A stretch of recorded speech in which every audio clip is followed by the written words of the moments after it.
हरिओम। आप सभी को मेरा प्रणाम। हमारे चैनल पर आप सभी का स्वागत है। बृहस्पतिवार व्रत कथा कहने जा रही हूँ। आशा है कि आप सभी को पसंद आएगी।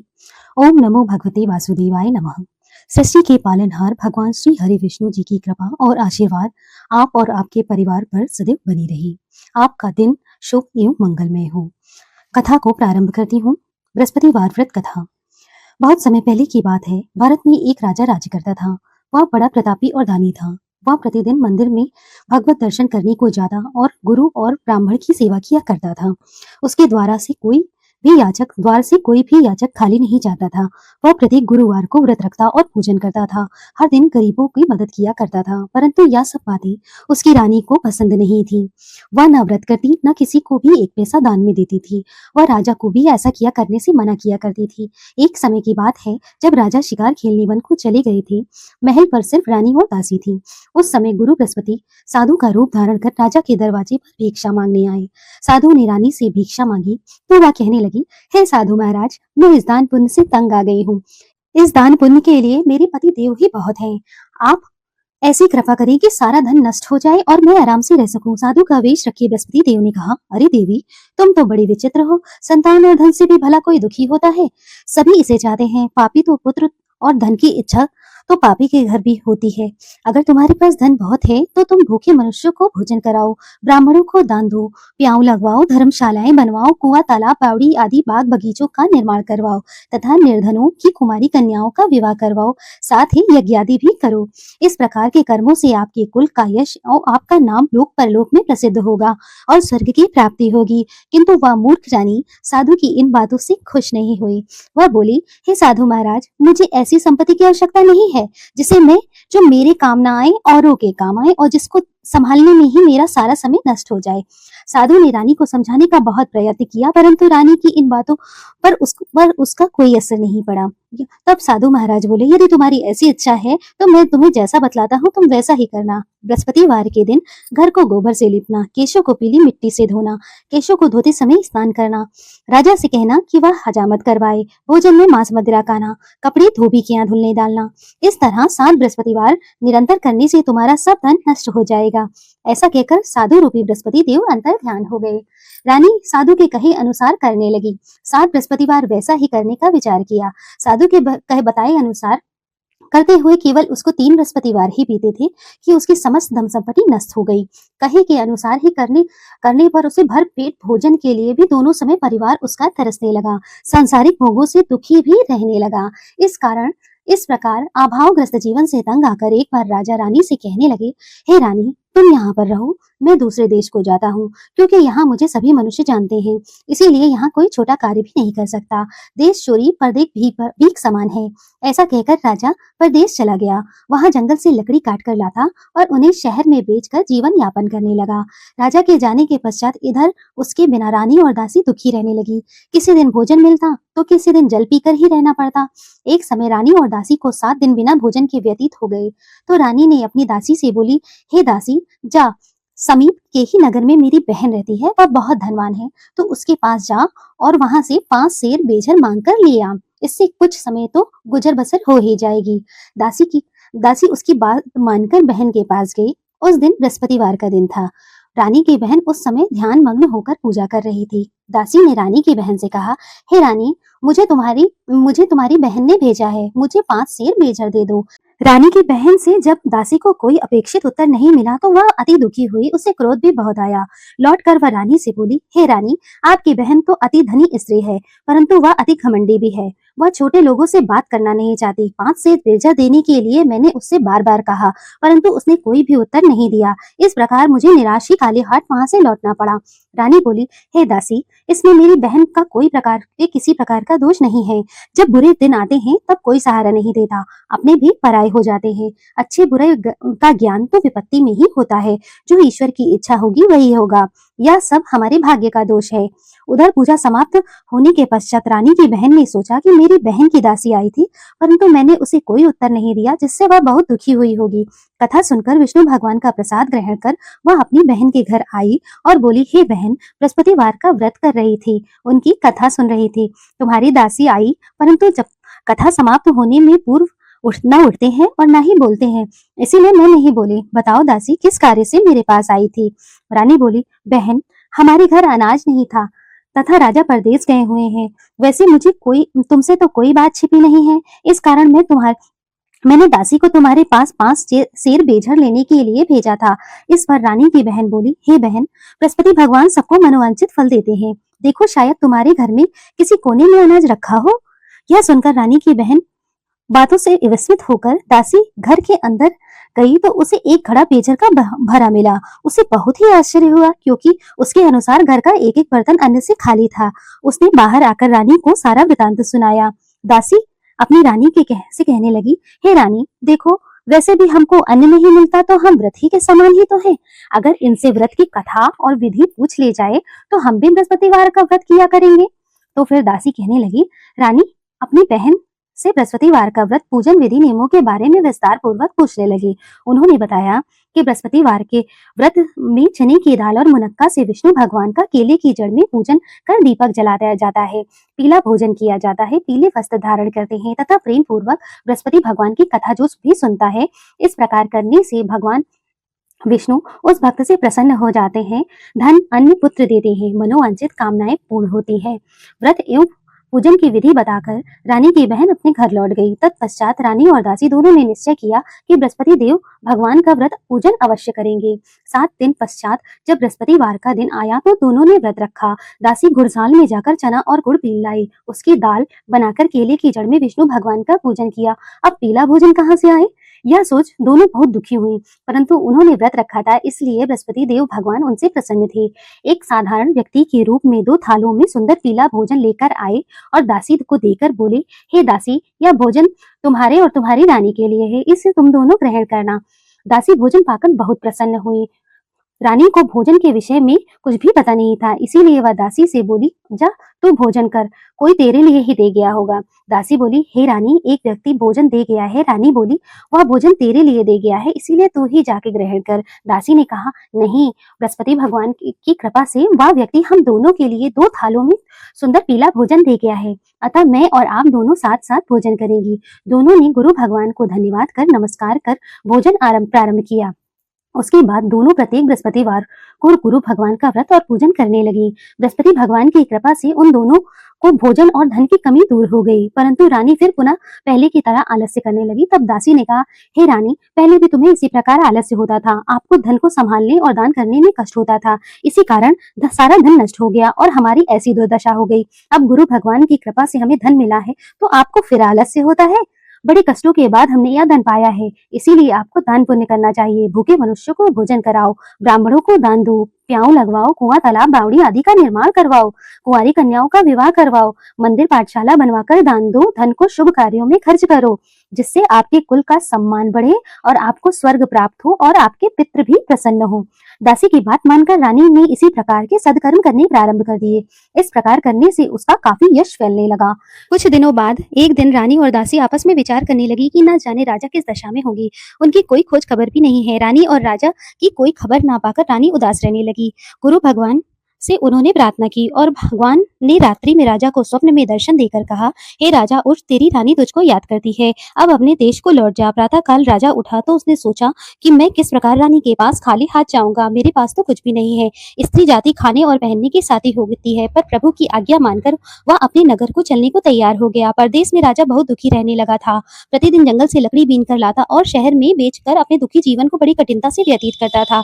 एक दिन राजा दुखी होकर अपने पुराने दिनों को याद करके रोने लगा। उस जंगल में उसी समय बृहस्पति देव एक साधु के रूप धारण करके राजा से आकर बोले, हे लकड़हारे, तुम इस वियावान जंगल में किस चिंता में बैठे हो, मुझे बतलाओ। यह सुनकर राजा के नेत्रों में आंसू भर आए। वह साधु को प्रणाम करके बोला, हे प्रभु, आप सब कुछ जानने वाले हैं। इतना कहकर राजा ने साधु को अपनी समस्त व्यथा कह सुनाई। तब साधु रूप में गुरु भगवान बोले, हे राजन, तुम्हारी पत्नी ने बृहस्पतिवार के दिन बृहस्पति देव का अपमान किया था, जिसके कारण तुम्हारी याददशा हुई है। अब तुम किसी प्रकार की चिंता मत करो, भगवान तुम्हें पहले से भी अधिक धन देंगे। देखो, तुम्हारी पत्नी ने बृहस्पतिवार का व्रत करना प्रारंभ कर दिया है। अब तुम बृहस्पतिवार का व्रत करके चने की दाल गुड़ जल की लोटी में डालकर केले का पूजन करो, कथा कहो तथा कहानी सुनो। भगवान तुम्हारी सभी इच्छाएं पूरी करेंगे। साधु के वचन सुनकर राजा बोला, हे प्रभु, लकड़ी बेचकर तो मुझे इतना पैसा नहीं मिलता कि मैं भोजन के उपरांत कुछ बचा सकूं। मैंने रात्रि में अपनी रानी को व्याकुल देखा है। मेरे पास कोई साधन नहीं है जिससे उसका समाचार भी मैं जान सकूं।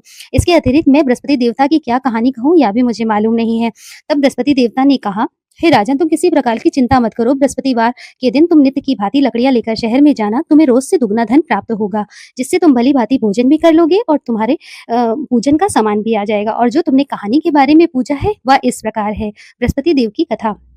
प्राचीन समय में एक बहुत ही निर्धन ब्राह्मण था। उसकी कोई संतान नहीं थी। ब्राह्मण नित्य पूजा पाठ करता। ब्राह्मण स्वभाव से दयालु होते हैं और धार्मिक विचारों वाला व्यक्ति था, परंतु उसकी पत्नी बहुत मलिनता के साथ रहती थी। वह ना तो स्नान करती और ना किसी देवता का पूजन करती थी। सुबह उठते ही सर्वप्रथम भोजन करती थी, बाद में घर के अन्य कार्य करती थी। अपनी पत्नी की ऐसी आदतें देखकर ब्राह्मण देवता बहुत दुखी रहते थे। वह अपनी पत्नी को बहुत समझाते, किंतु उसका कोई परिणाम नहीं निकलता। भगवान की कृपा से ब्राह्मण की स्त्री कन्या रूपी कन्या पैदा हुई।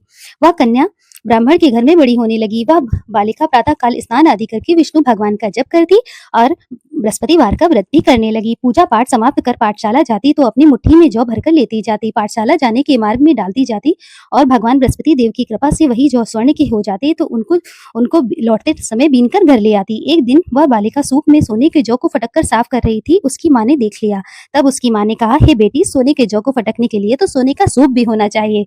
दूसरे दिन बृहस्पतिवार था। कन्या ने व्रत रखा था और भगवान से बृहस्पति देव से प्रार्थना की कि हे प्रभु, यदि मैंने सच्चे हृदय से आपका पूजन व्रत किया हो तो मुझे सोने का सूप दे दो। बृहस्पति देवता ने उसकी प्रार्थना स्वीकार कर ली। नित्य की भांति वह कन्या जौ फैलाती हुई पाठशाला चली गई। पाठशाला से लौटते समय जब वह जौ बीन रही थी तो बृहस्पति भगवान की कृपा से उसे सोने का सूप प्राप्त हुआ। उस सोने के सूप में को वह घर ले आई और जौ साफ करने लगी, परंतु उसकी माँ का वही आचरण वैसा ही रहा। एक दिन वह कन्या सोने के सूप में जौ को फटक कर साफ कर रही थी। उसी समय अचानक उस नगर का राजकुमार वहां से निकला और कन्या के रूप और कार्य को देखकर राजकुमार कन्या पर मोहित हो गया। राजमहल लौटकर राजकुमार अन्न जल त्याग कर उदास होकर लेट गया। राजा को जब अपने पुत्र द्वारा अन्न जल, तब राजकुमार ने अपने पिता की बातें सुनकर कहा, आपकी कृपा से मुझे किसी प्रकार का कोई कष्ट नहीं है। किसी ने मेरा अपमान नहीं किया है, परंतु मैं उस कन्या के साथ विवाह करना चाहता हूँ जो सोने के सूप में जौ को पटक कर साफ कर रही थी। यह सुनकर राजा बहुत आश्चर्य में पड़ गए और बोले, हे राजकुमार, इस तरह की कन्या का पता तुम ही लगाओ, मैं तुम्हारा विवाह उसके साथ करा दूंगा। राजकुमार ने प्रसन्न होकर राजा को उस ब्राह्मण के घर का पता बतला दिया। राजा के आदेश पर मंत्री उस कन्या के घर गया और राजा का आदेश ब्राह्मण को कह सुनाया। कुछ दिन बाद ब्राह्मण की कन्या का विवाह राजकुमार के साथ हो गया। कन्या के घर से विदा होते ही ब्राह्मण में घर में पहले की भांति निर्धनता का वास हो गया। अब भोजन के लिए भी अनाज बड़ी मुश्किल से मिलता था। एक दिन दुखी होकर ब्राह्मण देवता अपनी बेटी से मिलने गए। बेटी ने ऐसी अवस्था देखकर अत्यंत दुखी हुई और अपनी माँ का समाचार पूछा। ब्राह्मण ने पुत्री को सभी हाल सुनाया। पुत्री ने बहुत सा धन देकर अपने पिता को विदा कर दिया। इस प्रकार ब्राह्मण का कुछ समय सुखपूर्वक व्यतीत हुआ, लेकिन धन के समाप्त होने के बाद फिर वही पूर्ववत स्थिति हो गई। ब्राह्मण फिर अपनी पुत्री के यहाँ गया और उसने सभी हाल कह सुनाया। पुत्री बोली, हे पिताजी, आप माता जी को यहाँ लिवा लाओ, मैं उन्हें वह विधि बता दूंगी जिससे दरिद्रता ही दूर हो जाएगी। ब्राह्मण देवता अपनी पत्नी के साथ लेकर अपनी पुत्री के राजमहल पहुंचे तो पुत्री अपनी माँ को समझाने लगी, हे माँ, तुम प्रातः काल स्नान आदि करके भगवान विष्णु का पूजन किया करो तो सब निर्धनता दरिद्रता दूर हो जाएगी। परंतु उसकी माँ ने उसकी एक बात नहीं मानी। वह सुबह उठकर सर्वप्रथम अपनी पुत्री के घर में बचा जूठन खा लेती थी। एक दिन उसकी बेटी को अपनी माँ पर बहुत गुस्सा आया। उसने उस रात एक कोठरी खाने से सारा सामान निकलवा कर अपनी माँ को उसमें बंद कर दिया। प्रातः काल कोठरी से अपनी माँ को निकाल कर स्नान आदि कराकर पूजा पाठ करवाया तो उसकी माँ की बुद्धि ठीक हो गई। इसके बाद वह प्रतिदिन पूजा पाठ और प्रत्येक बृहस्पतिवार का व्रत भी करने लगी। इस व्रत के प्रभाव से उसकी माँ भी अत्यंत धनवान और पुत्रवती हो गई। बृहस्पति देव की कृपा से वृद्ध अवस्था में मृत्यु को प्राप्त कर स्वर्ग को गई। ब्राह्मण भी सुख पूर्वक इस लोक का सुख भोग कर स्वर्ग को प्राप्त हुआ। इस प्रकार कहानी कहकर साधु देवता वहां से अंतर ध्यान हो गए। धीरे धीरे 6 दिन समय व्यतीत हुए और बृहस्पतिवार का दिन आया। लकड़हारा रूपी राजा जंगल से लकड़ी काटकर शहर में बेचने गया तो उसे और दिनों से अधिक धन मिला। राजा ने चना गुड़ आदि लाकर भगवान विष्णु का पूजन किया, बृहस्पतिवार का व्रत भी किया। इस उस दिन से उसके सभी क्लेश दूर हो गए, परंतु अगले बृहस्पतिवार का व्रत करना वो भूल गया। इसी कारण बृहस्पति भगवान उससे रुष्ट हो गए। उस दिन उस नगर के राजा ने विशाल यज्ञ का आयोजन किया था तथा अपने समस्त राज्य में घोषणा करवा दी थी कि कोई भी मनुष्य अपने घर में भोजन ना बनावे, ना आग जलावे, यह सब मेरे घर में भोजन करने आवे और जो इस आज्ञा को नहीं मानेगा उसे फांसी दे दी जाएगी। राजा की आज्ञा अनुसार राज्य के सभी निवासी भोज में सम्मिलित हुए, परंतु लकड़हारा कुछ विलंब से पहुंचा, इसीलिए राजा उसको भोजन कराने के लिए महल में अपने साथ ही लेवा लाए। जब राजा लकड़हारे को भोजन करा रहे थे तो रानी की दृष्टि उस खूंटी पर पड़ी जिस पर उसका नौलखा हार लटका हुआ था। उसे खूंटी पर हार लटका दिखाई नहीं दिया। रानी को निश्चय हो गया कि मेरा हार इसी लकड़हारे ने ही चुरा लिया है। उसी समय रानी की जिद पर राजा ने सैनिक बुलवाकर लकड़हारे को जेल में डलवा दिया। जेल खाने में बंद लकड़हारा बहुत दुखी होकर विचार करने लगा कि न जाने कौन से पूर्व जन्म के कुकर्म से मुझे यह दुख प्राप्त हुआ है। जेल खाने में बंद लकड़हारा भगवान बृहस्पति को याद करने लगा। तत्काल बृहस्पति देव साधु के रूप में प्रकट हो गए और उसकी दशा को देखकर कहने लगे, अरे मूर्ख, तूने बृहस्पतिवार की कथा नहीं कही जिसके कारण तुझे यह दुख प्राप्त हुआ है। अब किसी प्रकार की चिंता मत कर। बृहस्पतिवार के दिन जेलखाने के दरवाजे पे तुझे 4 पैसे पड़े मिलेंगे। तुम उन पैसों से प्रसाद मंगवाना, भगवान का पूजन करना, कथा कहना, प्रसाद ग्रहण करना और दूसरों को भी कराना। इस प्रकार करने से तुम्हारे सभी कष्ट दूर हो जाएंगे। अगले बृहस्पतिवार राजा को जेल खाने के द्वार पर पैसे मिले। राजा ने पूजा का सामान मंगवाकर कथा कही, प्रसाद बांटा। उसी रात बृहस्पति देव ने उस राजा के स्वप्न में आकर कहा, तूने जिसे जेल खाने में बंद किया है वह निर्दोष है, वह राजा है, उसे छोड़ दो। रानी का नौलखा हार उसी खूंटी पर लटका हुआ है। अगर तू ऐसा नहीं करेगा तो मैं तेरे राज्य को नष्ट कर दूंगा। राजा सुबह उठा तो खूंटी पर हाथ लटका देखकर लकड़हारे को बुलवाकर उससे क्षमा याचना की तथा राजा के योग्य सुंदर वस्त्र आभूषण भेंट कर उसे विदा कर दिया।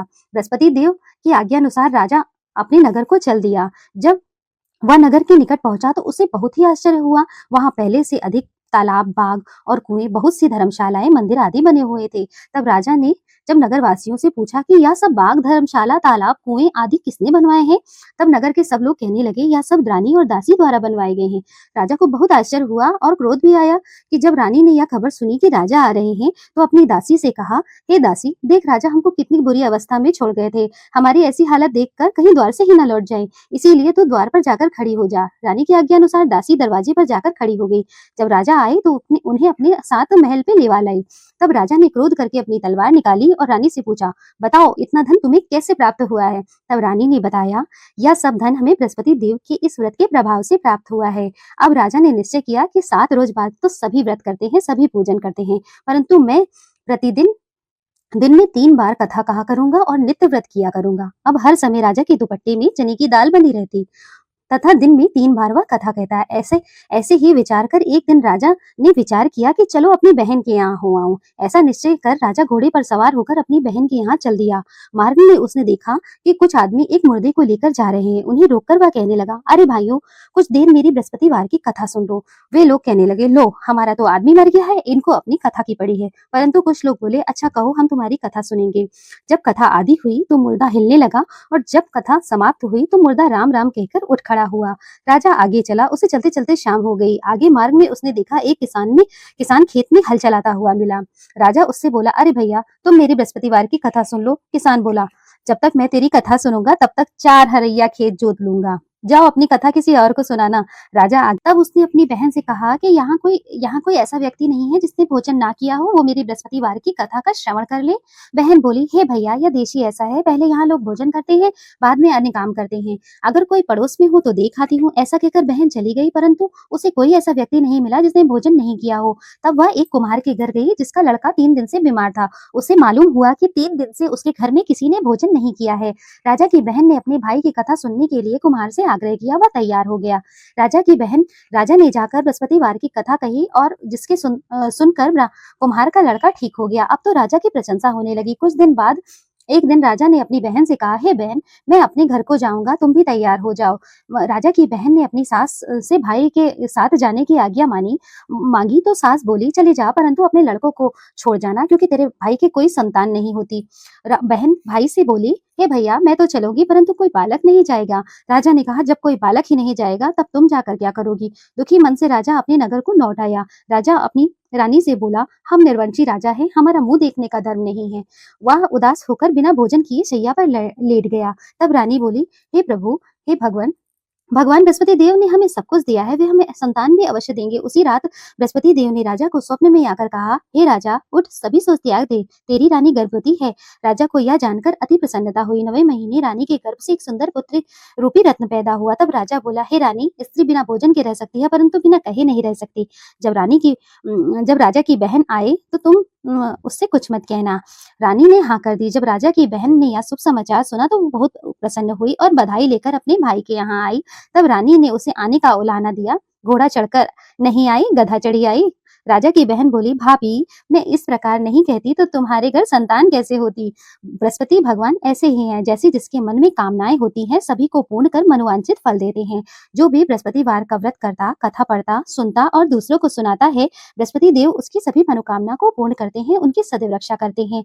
जो श्रद्धा और आदर पूर्वक बृहस्पति देव का पूजन व्रत सच्चे हृदय से करता है, उनकी सभी मनोकामनाएं पूर्ण होती हैं। सच्चे मन हृदय से रानी और राजा ने जैसे बृहस्पति देवता की कथा का गुणगान किया है तो उनकी सभी इच्छाएं बृहस्पति देव ने पूरी की हैं। इसीलिए सबको कथा कहने और सुनने के बाद भगवान का प्रसाद ग्रहण करना चाहिए और प्रसाद लेकर ही जाना चाहिए। सच्चे मन एवं भावना से सदा उनकी जय जयकार करनी चाहिए। बोलो बृहस्पति देवता की जय। इस तरह बृहस्पतिवार व्रत कथा समाप्त होती है। इसके बाद आरती आप अपने हिसाब से कर लें। और हमारे चैनल पर समय-समय पर ऐसे ही पौराणिक कथा पहले से भी मौजूद हैं। और अगर मेरे वीडियो में मेरी कथा में कोई भी त्रुटि रह गई हो तो उसके लिए मुझे क्षमा कीजिएगा। आगे आप किस तरह का वीडियो देखना चाहते हैं, जो भी आकांक्षा हो, कोई भी सुझाव हो तो कमेंट बॉक्स में अवश्य बताएं। अपना इतना बहुमूल्य समय देने के लिए आप